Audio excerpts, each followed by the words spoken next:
Hello and welcome to the Matchbook Betting Podcast. Of course, we are here discussing all matters Boyle Sports Irish Greyhound Derby. Of course, we're down to the semi-finals. PL, we had 4 wonderful semi-finals at Shelbourne Park on Saturday night, and I think it's safe to say that things are starting to get pretty tight. We have 2 semi-finals to look forward to. One, it's safe to say, is a bit more loaded than the other, and as a result, we have an intriguing clash, but again, we have a pretty solid favourite in the form of cheap sandwiches. Yeah, and I think that I always thought that I did say to you, I wasn't too worried about his draw in 5 or 6 is fine for him. Even 4 would have been right. But the way that now it's the draw's working, but even in his quarter final, just thought I had a really good makeup because I just thought that he would get plenty of room to turn, and he ran the bends to die for. And I said to you last week, it just seems like Graham's got him going that little bit faster each week, and it's just incredible. He's a super competition dog, and no one would begrudge him winning a blue ribbon event like this, and he's just laid down such a great marker. And he sure has. Before we get really into it, taking a quick review of the quarterfinals and the semi-finals, let's talk about, for those of you looking to join up to Matchbook Betting Exchange, again, the code there is POD50, bet £50, you get £50 back as a free bet. Again, the entry code there is POD50. And don't forget to check out the Track Club on the website. Again, bet £30 over Monday to Thursday, get £10 back on the Friday for the weekend's action. Well worth your while. Again, also check out Matchbook Insights. Remember to like and subscribe. And of course, the NFL is back, so get stuck into the NFL. We also have the two boys chatting all matters Premier League and lower divisions, European football. Well worth your while getting involved in the football podcast, and of course, the usual horse racing fare as well. So loads across the Matchbook Betting Exchange in terms of the insights and whatnot. So PL, let's get into it. We're providing the doggy content, and there's plenty to talk about. Obviously, cheap sandwiches was the start of the evening, 29-27, considerably faster than the remainder. I was asked the question earlier in the week, did you notice any change in conditions? I didn't. I thought it was pretty noteworthy that he was so much faster than the other 3 heat winners, given the fact that conditions seem to be basically the same across the board. Magical Mag was once again flawless. Ballyhooly Bruno returned to some form. And of course, Proper RS finds a way. He's the only unbeaten greyhound left in the competition, and that will keep Mark Wallace and the MWD partnership very happy indeed. But they would take your arm off for 3rd place on Saturday night coming. But from the UK challengers' point of view, it's all been rosy in the garden. Yeah, we said he rode his luck in the second round. I thought he was more workmanlike than sparklingly impressive. Don't get me wrong, he missed his kick and he showed that sort of late early pace again to get himself, and he was brave at the first bend. I have to say that, Ian, that he really pushed his way to the front. I would say 95% of greyhounds wouldn't have even tried to do what he did.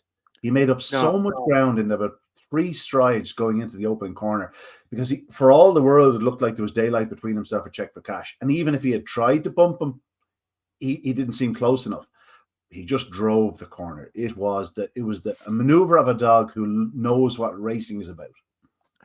Yeah, you're right. And again, I did mention last week, just think he's such a good competition dog. He's going to have to be a good competition dog from his draw in the semis. But yeah, he had a lot of greyhounds that were in behind him that were sort of seemed to be getting in their way, and it helped him somewhat. And that's why I kind of refer to that terminology of workmanlike, because I didn't think he was awesomely impressive, but again, it was that he did get that flat-footed start, and you kind of alluded to that last week about the track one that he's successful out of that draw, and yet at Shelbourne he'd missed the kick and got lucky, and I said line that second round performance. He just he found the way, but he did get lucky in that second round. But I just thought that he probably made his own luck in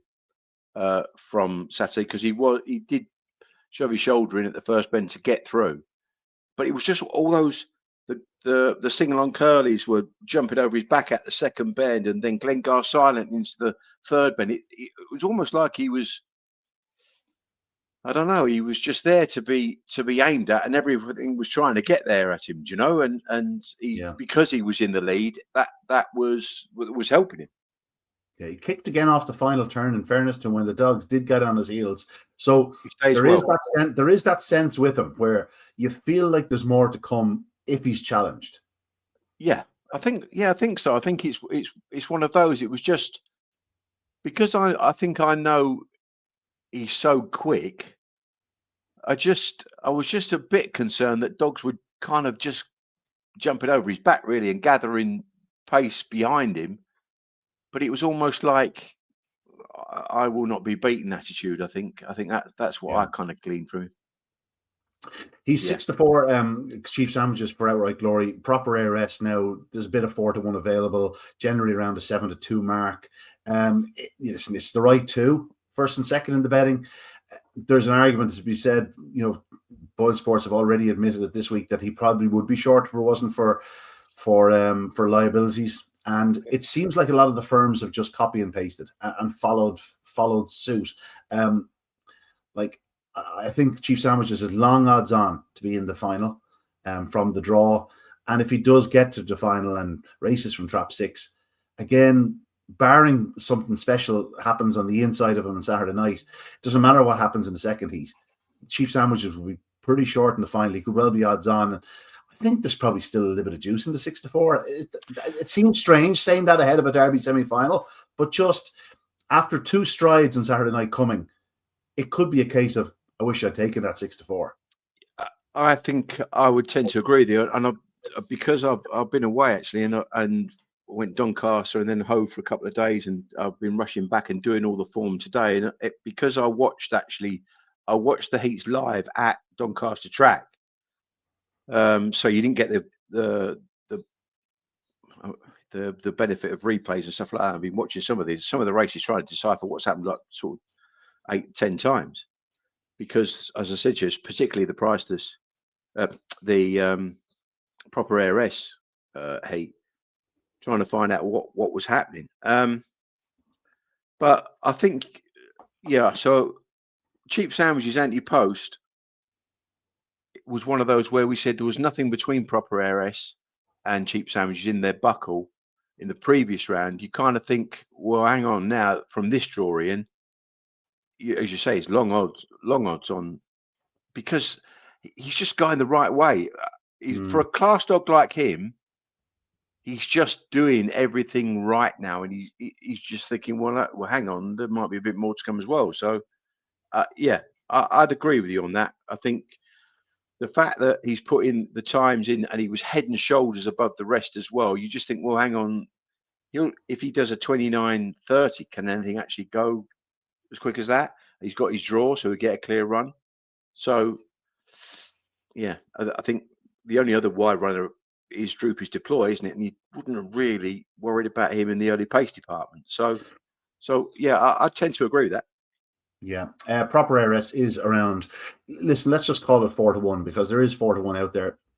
Sponsors included. It'll be a touch bigger, I would suggest, on the exchanges on here in Matchbook, closer to the action on Saturday night. So if you are waiting to back proper ARS in the anti-post market, there's no harm in waiting till later in the week. Obviously, with Matchbook, that's when the money starts to really come in the last few moments before the race and whatnot.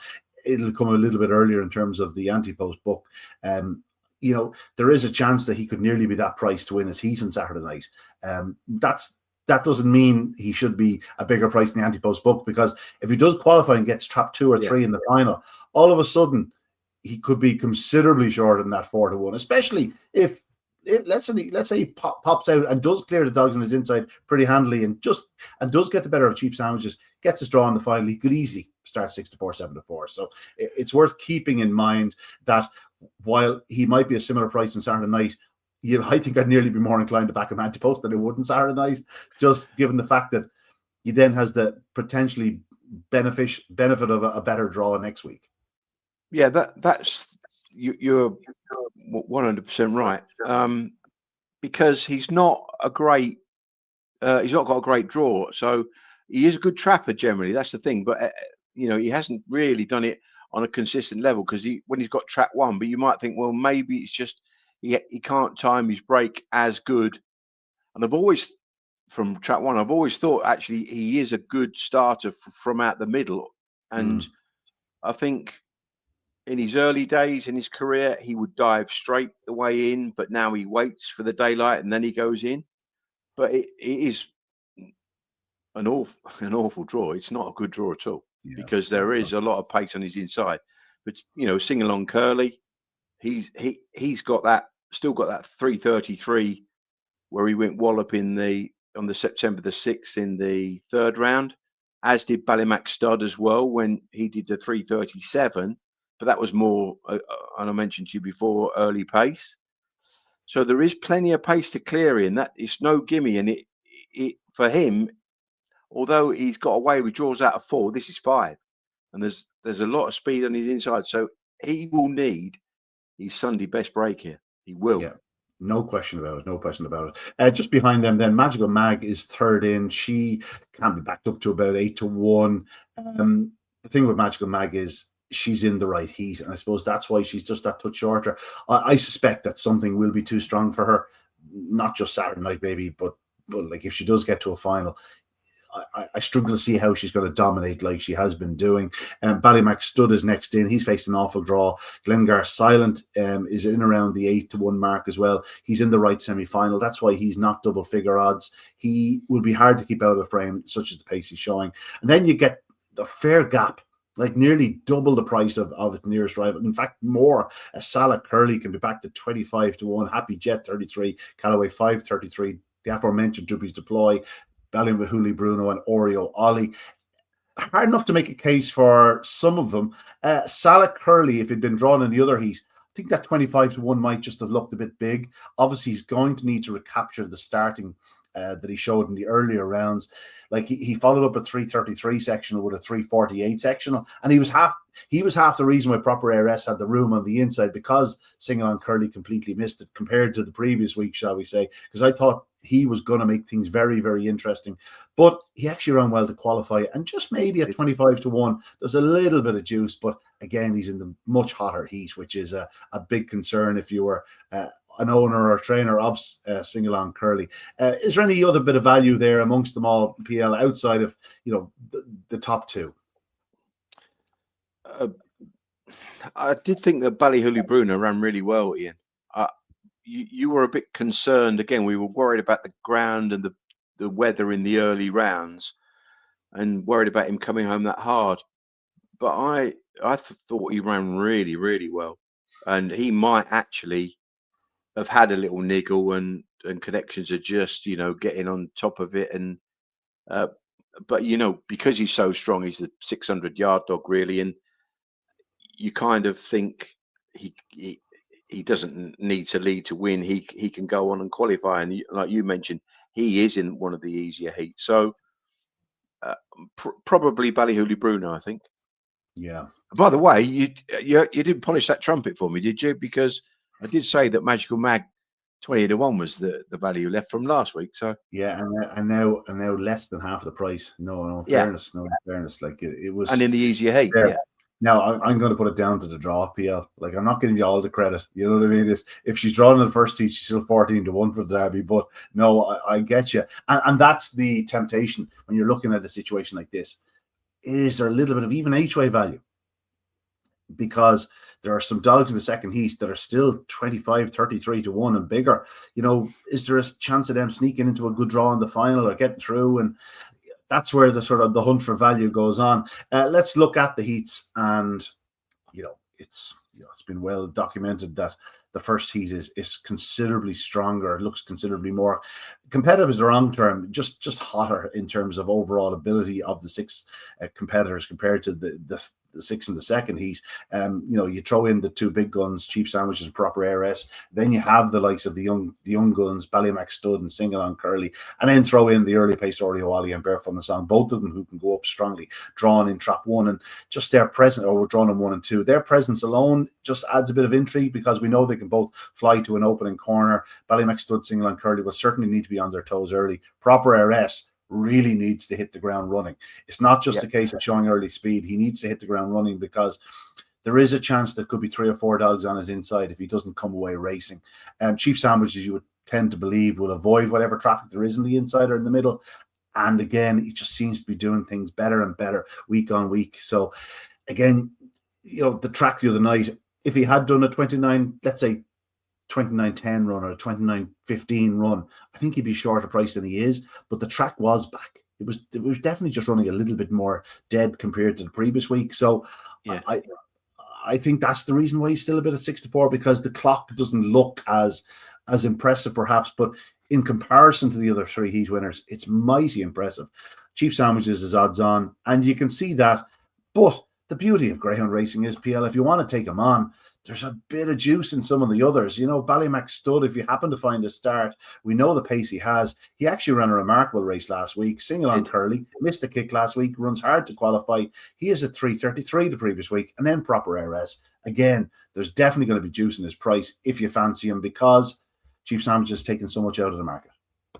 Yeah, and I think draws always help and win races anyway. And the fact that you've got the fastest dog with the best draw, as a layer, why would you really want to lay him? So everything you've said is 100%. Proper Heiress has got to do everything right. And when you think about it, that's sort of sing-along Curly from probably a draw that is an unfamiliar draw. He's not really been stuck out quite that far. He'll edge in a little bit. We saw the previous week, didn't we? We're in the quarterfinals where Shanahy Boomer just nudged into Ballymac Stud, and they kind of off-strided straight away. And you're right, Ballymac Stud did really well from that point. Obviously, showed all sorts of pace again. Now, if he happens to come out, then Curly's got to get around him. Proper Heiress has got to get around him. Oreo Ollie's not without a chance here on the inside, because he's showing a good deal of trapping ability, and he has got a little bit of early as well, and he's going all right down the back straight. So it's interesting. Probably, would you say the strongest stayer might be Barefoot and Song in this race? I don't think she finds an awful lot off the last bend, to be honest, PL. I'd be of the opinion that whatever turns in the first 3, what happens down into the third bend, I'd say nearly Proper Heiress is the strongest. I was just going to say that. Now, he is very strong. He's particularly strong on the bunny, because he does seem to kick off that last bend. He probably doesn't find as much off the pace. But at the same time, if he was 4th turning for home on the heels of one of his other rivals, it wouldn't shock me in any way, shape, or form if you picked them up. I think he has got the strength. Single on Curly, I think, will be strong in the future. He's out of Mitres Dawn. Like his family includes the likes of Single on Dolly, who was very strong. She was a finalist last year. Ballymac Stud is strengthening up all the time, but he's not a stout stayer by any stretch of imagination. Oreo Ollie's not. Cheap Sam just keeps going to the line. So, yeah, listen, it's not a race where you'd say, oh, it'll one suit the strong runners, because there's none of them you'd say are particularly strong. Maybe Proper Heiress on the bunny would probably be the strongest of them. I would say if they were going in a straight line, he'd keep going longer than his rivals, shall we say. Yeah, it's really, I think this heat really, Ian, is a lot of what's going to happen at the start. I think the start here is crucial. When you're getting this deep into a derby class competition, there's not masses of room for error. That's the thing at the start, because you need that to do your optimum run. You need a clear run. A single on Curly, actually, I thought he got hampered at the start after missing it. He missed his break, and he actually then found himself in a challenger position coming out the second. But he just got knocked about everywhere. Yeah. So there's still, he's in October 23, still a pup. Ballymac Stud's another one that can still improve November 23. In the other heat, you've got the other pup, Glengar Silent. There's still an ability for them, you would imagine, to take a step forward.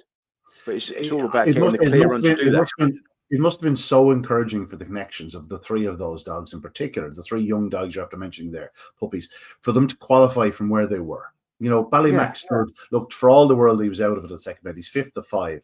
He shows unbelievable pace down the back straight to go third, and then has the strength to hold off, blast off Heffo. Sing Along Curly, it's not the clearest of passages. He gets bothered in 2-3 spells, and yet he's still there battling away off the final bend. And Glengar silent, like he's last going to the corner. And he finds a seam, but he went through the seam. A couple of weeks ago, he may not have done because he's still raw and very puppyish. But by God, he showed some pace and strength. And they're three dogs that, like, if you were starting your Derby betting for next year, like they're nearly the first three names in the team sheet. Like they're three exceptionally fast dogs who are far from the finished article. They've been learning on the job, and to get this far is very much an indictment to their connections. They've done a great job with the three of them. Yeah. But again, as you say, be no surprise if any of the three of them improved. Exactly, and yeah, as you say, they are. I think they're good. A lot of them, they've got good around pace. One of the things I will say about Glengar Silent, I think Pat's right to have the middle on him, but he's now ended up where probably in last year's Derby he'd be in it with his perfect draw because we had a lot of the wides that qualified. But he seems to be getting stuck out in 5, and he doesn't quite want to be out that far. But he's probably, because of that, he's learning because he's getting the little bumps and he's fine. I mean, listen, I thought he was desperately unlucky at the third bend. He flew into the third turn behind Proper Heiress, and he actually then had his back legs taken from him, and he lost his action somewhat. So you have to tip your hat to him. He got beat at length. Do you know what I mean? He's just one of those dogs that he just seems to be going the right way, and we haven't seen him start yet. And if he did happen to start, even in that second semi-final, he'd be a runner. So it's Ballymac Stud and Sing Along Curly. You could imagine that they have shown us that they can trap and they can show good early pace and early dash and get themselves into a race. But again, in that heat, they've got to get to the final because it is so hot. Let's look at our verdict effectively in the first heat. I'm going with Cheap Sandwiches. I don't see any point in going against him from the draw. He is the one dog in the race where he can actually afford not to make a mistake, shall we say, but he can afford not to do things perfectly at the start and still be in a lovely position and take it up around the other two bends. Whereas the same can't be said for certainly Ballymac Stud, Sing Along Curly, or Proper Heiress, because there's enough about them and around them that just any little errors early will allow them get involved in whatever bit of scrimmaging, because it could get a bit tighter in the middle and there will be loads of early speed up the inside. So it's imperative that they produce their best. Like Cheap Sandwiches, he's not going to attract any of my money, but as in terms of picking the likely winner, like unless he goes a crazy big price, and 4 to 5 would be a crazy big price, I would suggest. I would say he'll be much shorter than that. I think Cheap Sandwiches is a very likely winner. And what price is he on the earlies? With the first? I thought he was 4 to 7, is he not? 4 to 7, 8 to 15. Yeah, which is probably about right, really. But so there could be a chance that he could go 4 to 6, maybe 8 to 11. But he's got a great maker. But I think actually there's actually it's 4 to 6 readily available. Oh well, that's not the worst price in the world, because as much as I said, Proper Heiress looked like he had the beating of Cheap Sandwiches when they did meet. I've still got the opinion that Cheap Sandwiches is going the right way. That's not to say that Proper Heiress couldn't improve, but if you look at the two performances of the pair of them, Cheap Sandwiches was the better performance. It was the better performance. It was just the clock tells you that, but it was on the eye as well. I think there was everything about it that just, the both of them returned 4 to 7 and won their heats, but the actual performance was that caught the eye was Cheap Sandwiches, and he's got his draw. So that's not that. And I know I sometimes go on about, people criticize me for saying, well, 4 to 6 odds on chances or even money chances is value. It is value when you look at the percentage of what you make it on the return that you can get from the actual bet. And the beauty of that would probably be, I don't know, that might be 110 book that you're quoting from. Comes Saturday evening, 3 minutes before the off, they're going to be betting to to 102 on the Matchbook Exchange. So Yeah. he could be 8 to 11, and all of a sudden you say, well, I don't really want to lay 4 or 7. I don't want to. So whereas you asked me last week about where were you with cheap sandwiches laying, I said, well, I'd never lay him because he's too fast. I don't like laying good dogs with a good draw, and he's got an even better draw this week. Yeah, yeah, and it will be a bigger price for it. Yeah, as you say yourself, if he goes, let's say 8 to 11 on the show, he's definitely going to be available 4 to 5 or bigger with the exchanges. So if you are tempted to back him, wait, take your opportunity though. If he does go, let's say a 180, let's say if he does go a 180, I don't think that'll hang around because I think there'll be a lot of people waiting for it. So get on, because it could be one of those where he could be drifting around 171, 172. Before you know it, flicks to 180. And a minute later, he could be 164. People going, I missed the price, but I don't want to miss him.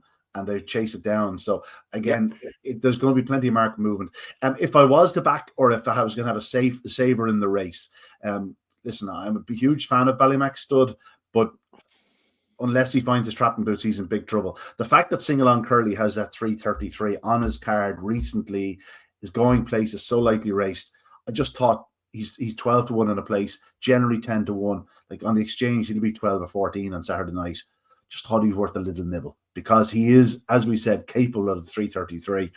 He's the only dog to do that low in the whole race. Cheap Sandwiches in his whole career has never gone that fast. So it's worth keeping in mind that Sing Along Curly has done it once. Who's to say he can't do it again? And if he did happen to lead around the corner, I'll tell you something, double figure odds would look hugely generous.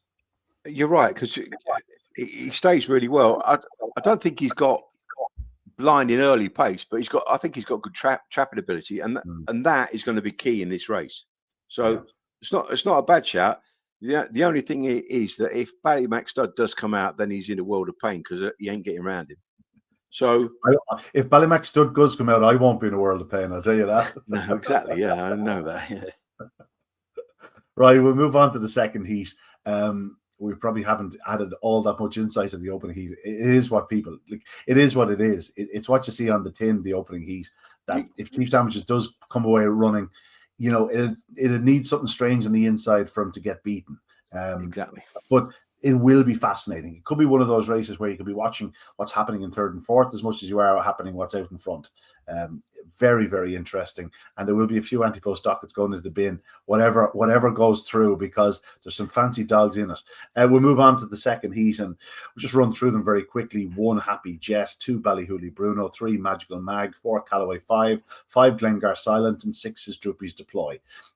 I'm not in the minority by any stretch of the imagination. Magical Mag will start, or will be certainly favoured leading up to the day. And I, like everyone else, is expecting her to again produce another flying start.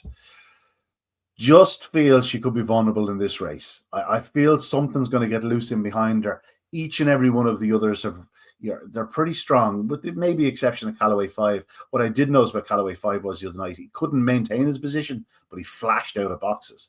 And that's just an issue. But I suspect something will get a run right in behind her. I'd be hoping it's Glengar Silent. Whereas I wouldn't be confident in saying he'll turn third.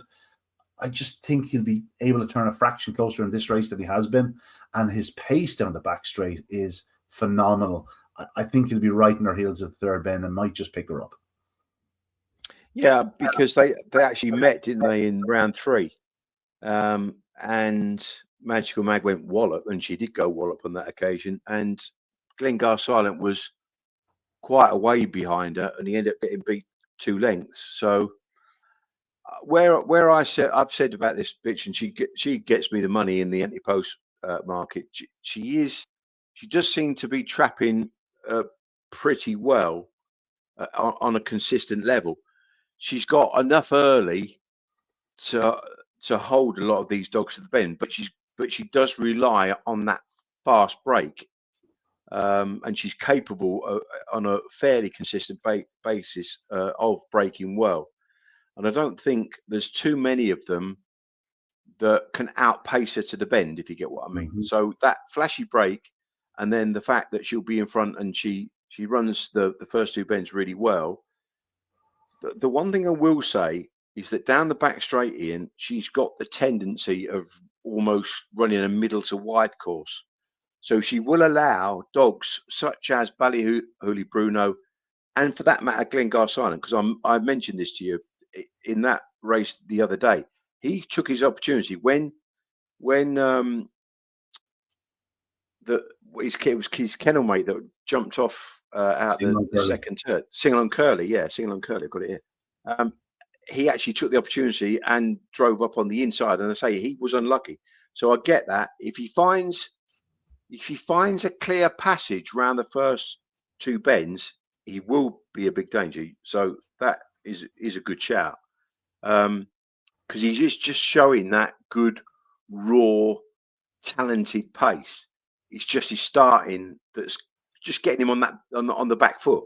So if he could just get a better break, I think Callaway 5 will move in for him anyway. So he just wants to avoid any kind of contact, I think, with Callaway 5. Droopy's Deployed, he will stay fairly straight. Droopy's Deployed's got that trait of cutting in on the bend. So again, you'd need to get rid of him really, because that could cause you a few squeezy up problems. And that is why I think the advantage is to be off the front. And I think Mag's probably got enough stamina to hold them. I would be probably a little bit worried if Ballyhooly Bruno kind of impressed me in that previous round. And I've got in my mind that where we say about the pups improving, I've got in my mind one of the dogs, or the more seasoned dogs, for him being a November 22 whelp. I think he actually took a step forward last week, and you highlighted it, quite correctly, that, and I saw it myself in the earlier rounds. He wasn't hammering hard coming home when he was running against Delardidar twice. But I just felt that maybe that there was a bit more sparkle out of him last week, Ian. And he definitely showed a bit more. Like even his 29.69, as I said to you, the track wasn't great. Take a couple of lengths off that. It's more like the Ballyhooly Bruno we remember from earlier in the year and late last year. Definitely a match step forward. I have a feeling that Tom O'Neill has been working hard in this fella. I think I don't think it was fitness as much. I think there was niggles, and I think he's getting over them. And hopefully, I know it's hard to get over them through a Derby campaign, but hopefully it was just a case of something that would heal. But last week was evidence that he seemed well in himself. You know what I mean? I know it was a messy enough affair, but he was left second. And when he was left second, there was no point in the race where you felt he's not going to get there. He charged up in behind Oriawali into the third bend, and it was just a case of when he slipped through the inside, goes on to win 2 lengths. Now, I've no doubt that the Ballyhooly Bruno of 3 or 4 months ago probably would have won 4 or 5 lengths at that point, but that's coming. It's definitely better than the previous weeks. That's exactly what I thought. But I did say to you, I've got that impression where Oriawali might just be idling a little bit in front, and he kind of comes again a little bit. So there was a bit of evens each of two. But you're right what you say about that. I couldn't work out how well Bruno actually did come home, and you're probably right. In his early career, he probably would have run right away. But I'm the same as you. I just get the impression that he's just going the right way, which which you need to. We mentioned about cheap sandwiches time wise, but you just felt that Ballyhooly Bruno wasn't staying as strong as you expected him to in some of the early round performances. But I just felt that it was a more stylish performance, if you like. It caught my eye of showing good all round pace, which you need to, because it's no good in a semi final of the Derby getting on the back foot, getting too far behind, and having to find that gap at the third bend. And I just fancy if he could clear Happy Jet initially, he's going to get himself in the race and turn behind Magical Mag, and then I think it could be race on. It's not just straightforward though, clearing Happy Jet. It's notable that his trapping has improved week on week. Does a 340.60 of the night, and probably did make up some ground in Magical Mag into the opening corner. Now she's in 3 this week. Like on last week's evidence, she looks perfectly housed because she definitely edged off trap 1 to 2.5 at least. So Yeah. your 3 should be fine for her. But if Happy Jet does trap like he did last week, he might just be the one that sort of gives her the toe, or she gives the toe into the back straight. Now, on last week's evidence, he's beaten 3.5 lengths. He couldn't land a blow, but it's just not beyond the bounds of possibility he could get involved at double figure odds as well. I think what you're saying is Magical Mag has got to do it right at the start. It's no good her getting a flat-footed start, because then she's not one of those that she's got enough when she breaks. I think if you get the same break as last week, and the draws have been switched around because she's now on the outside of him. But you know what I mean. And I'm mad for lines. The thing is with her, out of one, she is going in a diagonal line, whereas I think she's going to go straighter from 3, and that's where I think you just get that little bit of more of a momentum initially. And Happy Jet, again, from some dogs need to operate from track 1. Proper Heiress doesn't really want track 1. That's the evidence. Happy Jet he's not one that's got bundles of early, so he really he's got to find his trapping boots from 1. Is he going to do that? I don't. Yeah, he might do. He definitely wants to rouse, but I just think that if she goes into the bend and she breaks a length in front of him, I think she'll stay a length in front of him, and then she'll be coming across him. So it's really what Ballyhooly Bruno does at the start as well. But, it's not impossible that he could take a break. So it's an intriguing race. I think all things being equal, you just know from knowing the form of these greyhounds that you would highly expect Magical Mag to lead this race.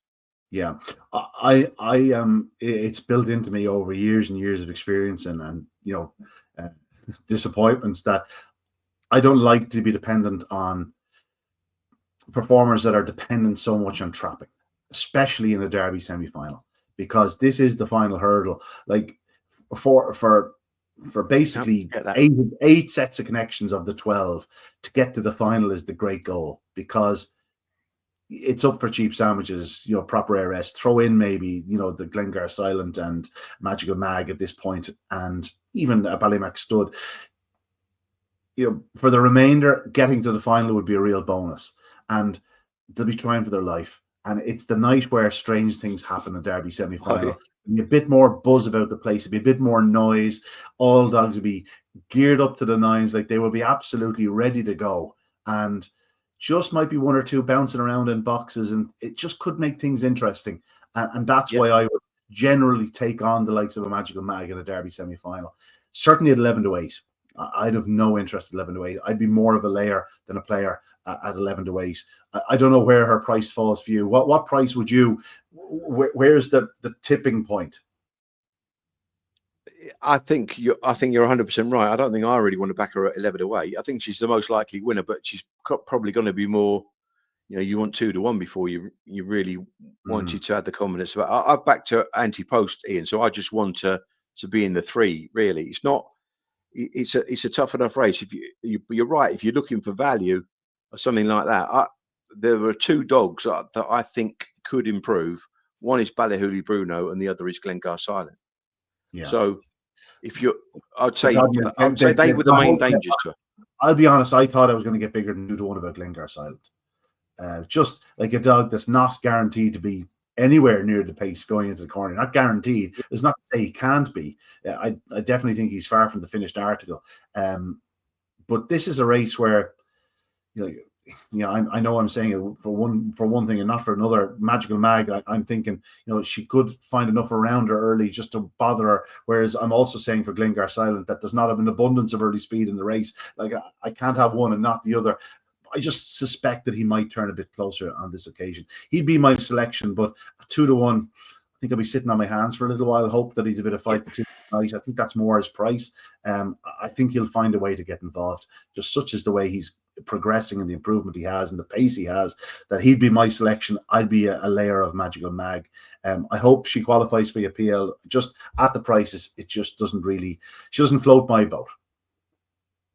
That's fair enough. Yeah, your reasoning's sound enough. So I was just happy that she was in the heat. The semi-final that she in the second semi-final, not in the first one. So But all the things you said about that are correct. So I just think that she is one of those that is a consistent trapper, and there's not masses of early speed around her either.